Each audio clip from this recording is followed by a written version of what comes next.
Oh, it's been a long time. 2007 Jeep Compass.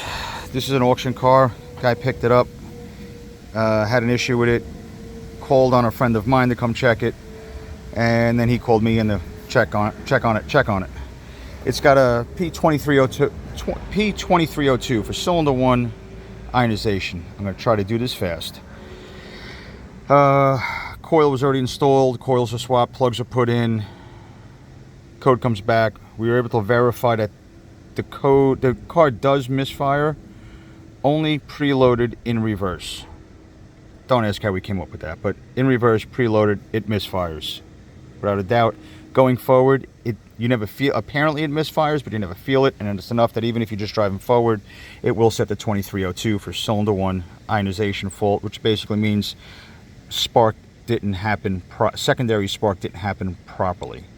So we went through, obviously he already did Swaptronics, plugs, coil. It has a used PCM installed in it. It's been calibrated. It's not that. It did have a intake runner issue that was fixed with the calibration, but we still have this issue. So load test powers and grounds. There's only one power, 2 grounds with that PCM. Nice and easy. Load tested.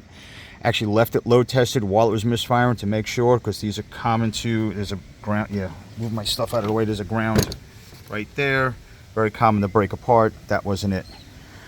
So simple 2-wire coil power triggered by the PCM. I took my jumper leads and I did scope it at one point just to verify, yes, the ignition, secondary ignition definitely didn't look right. I couldn't put my finger on what was going wrong. So I crude and easy, I took my homemade jumper leads and I jumped the trigger wire from here. While I know it's cut. I did that. So it's still connected. I jumped it from there to the coil.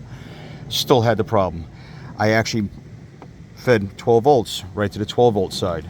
So now I had a clean 12 volts and a clean feed, a trigger side, and it still did it.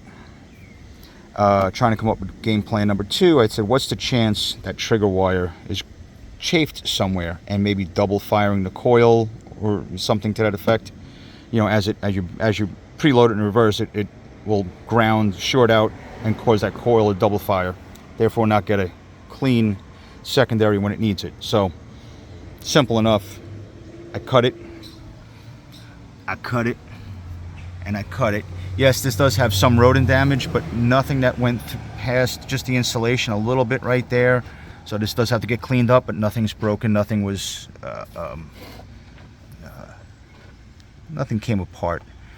So I took one leg of my homemade jumper lead with this cut now to take this part out of the equation, and I just went from here to here. Yes, it's crude. Guess what? It worked. Car runs fine now. Code doesn't set. So I'm gonna go with this wire somewhere where it runs down along the back up along in here, back up and through. Somewhere it's chafed. There's probably, I mean, obviously it's a little bit loose. It's not secured 100%.